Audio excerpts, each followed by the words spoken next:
Hello friends, this is Adam with Movie Guy 365, and today, in honor of Comic-Con 2019, I decided to rank all of the Spider-Man films, and here we go.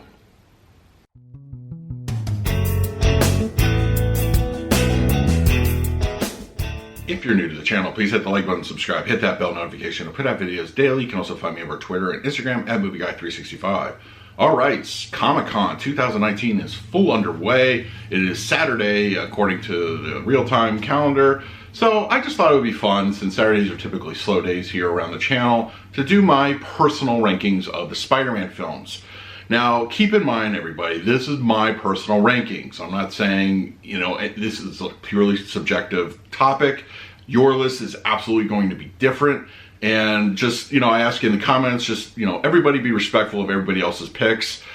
These are just my personal feelings. I actually don't hate any of the films, believe it or not. I love, all the films in one way or another. Even the Mark Webb Amazings have, moments of cool awesomeness to it. And I would say even arguably, Andrew Garfield was a pretty good Peter Parker. But anyway, we'll get on to that in a moment. So, like I said, this is just my personal preference list. Everybody's going to be different. So, my number 8 of the 8 films that we have so far is going to be Amazing Spider-Man 2.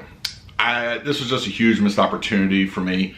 I did enjoy the first one quite a bit, but I feel that they were really kind of going in a weird direction with the mythology. I wasn't a huge fan of it.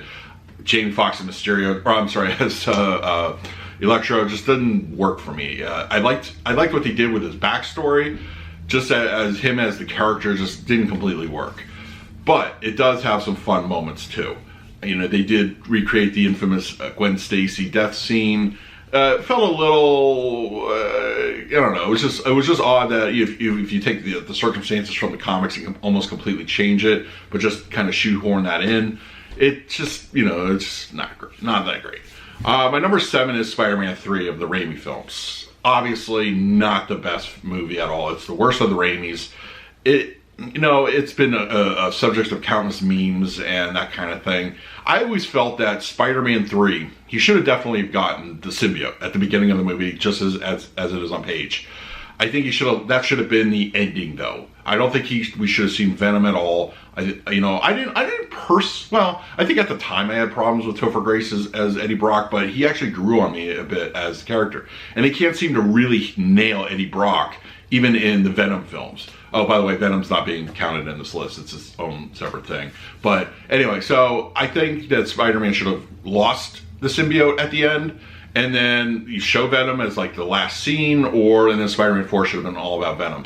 Really shoehorning him in that way, it just didn't quite work for me. Number 6 is the first Amazing Spider-Man. I do appreciate what Mark Webb did. I do. I actually do like the Amazing Spider-Man. I just don't love it. And the films that come ahead of it are obviously, in my opinion, better. He did certain things right. I think Andrew Garfield was an excellent Peter Parker, much better than Tobey Maguire was. Tobey Maguire was a good Spider-Man, if that makes sense. He just wasn't a good Peter Parker. It was too much dumping on the guy. And that never really happens in the comics either. It's just, he's a down on his luck kind of thing, but it seemed like they're really intentionally going out of his way to screw him. Anyway, in Amazing Spider-Man, I felt that was a nice, healthier balance. And he also made a bit of a good Spider-Man as himself, by himself. It's an okay film. It's worth checking out, in my opinion. It's just kind of near at the bottom of the list. My number 5 is going to be Far From Home, the newest. I don't know, as further I get away from it, the more I kind of still have issues with it. It's definitely one of those that I don't feel I'm going to go back to very often. It's going to be one of those okay, I'm watching it because this movie's coming out that references it in a way. Much like when I went to see, when I watched Homecoming just before this one. I will see Far From Home a few times, but it's not going to be my go-tos. I go back to movies like Iron Man constantly, or Avengers constantly. This one's just going to kind of sit there for a while. But it does have some fun moments. I think that Jake Gyllenhaal was a good Mysterio. I just wish they didn't make it more of a behind-the-scenes Mysterio. He's only in the costume briefly during the first act, and then everything after that, he's in a mocap suit. It just didn't work for me. It just didn't scream Mysterio. It seemed like just some guy was pulling strings behind the scenes. But it does have some good moments. I feel Holland is a good Peter Parker. He's an okay Spider-Man. He's not even really Spider-Man yet. He's still kind of finding his way. So this might change further down the years as we get more movies out of Tom Holland and the MCU, hopefully. So, you know, it could be something we look back on a little bit more favorably in the future. The next one is going to be Homecoming. I do enjoy Homecoming, even though it was a little too heavy with the Iron Man stuff. I understand because it is an MCU film and has a certain place in the MCU, and you know that's fine. But I think making Peter Parker almost relying too much on Stark, it just took away from the character. It's kind of like he's become the surrogate Uncle Ben. Spider-Man is a brilliant guy. Even he was a brilliant kid, and they don't really touch on that much in these movies. That's probably my most frustrating aspect of the films. They don't really utilize his intellect all that much. He shouldn't need to, have a suit built for him by Tony Stark. He could do all that himself. I don't know, we may get to a place where that happens, but I think it's happening too slowly, and they're not really foreshadowing that in any real meaningful way. But let me just say, Michael Keaton as the Vulture, awesome. He's just completely awesome. I hope we see him again in future films. I really believe we're going to see Sinister Six at some point. I actually have a video on that if you want to go check that out. I'll link it at the end of this one if you want to check out my thoughts on what we could see as far as the MCU goes. Okay, and number three is Sam Raimi's original Spider-Man.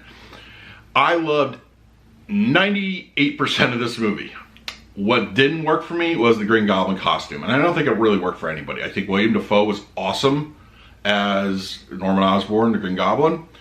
Good story, good origin. We got it out of the way. Boom, boom. It's just that costume. It just didn't work. It didn't work. The glider was fine. The pumpkin bombs were okay. The weapons were okay, but that costume was just a huge mistake. I understand CGI limits at the time and costuming hurdles that may have been present, and was really the first Spider-Man film in modern times. So I get all that, but I hate that 98% of this film works for me, and it's just that last two is just not that great. But everything else I do enjoy about it immensely. Now, my number one and my number two, honestly, we're fluctuating for quite a bit. But I think ultimately, I'll give you my reason why I went with my number one and why I put number two as number two. So my number two is going to be Spider-Man Into the Spider-Verse. Everything worked for this. It was a beautifully made movie. Animation style was stunning. It deserved every Oscar that it got. And it's just, at the end of the day, it was a good Spider-Man story. But I think why it didn't top for me, well, for one, as a film, I didn't like the climax. I think it was just an art palette that went crazy.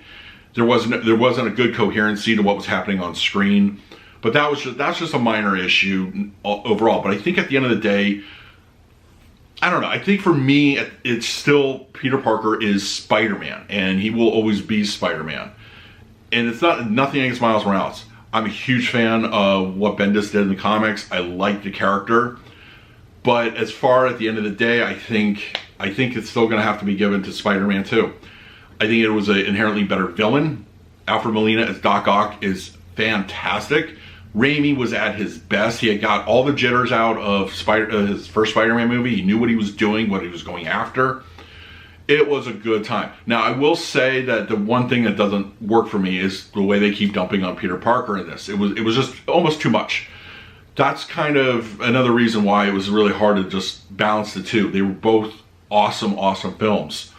But I think at the end of the day, it all comes down to how the overall story just gels together. I think Spider-Man 2 is still the best that does it, but I'm not taking anything away from Into the Spider-Verse. I love the film. Spider-Man 2, though, is still the gold standard as far as, I would say, arguably superhero films. If there's a top 10 list of superhero films, it's got to be in there. I really believe it would be.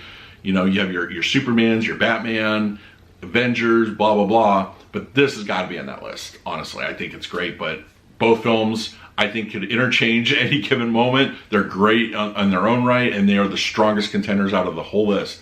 So let me know in the comments below, what do you feel are the best Spider-Man films? Are you a Mark Webb fan? Or do you love the Amazing films? Have you never seen the Raimi stuff? Are you just pure Tom Holland MCU? Let me know in the comments below. And in the meantime, please like, subscribe, hit that bell notification. I put out videos every single day. So until next time, this is Adam with Movie Guy 365. I will see you at the movies.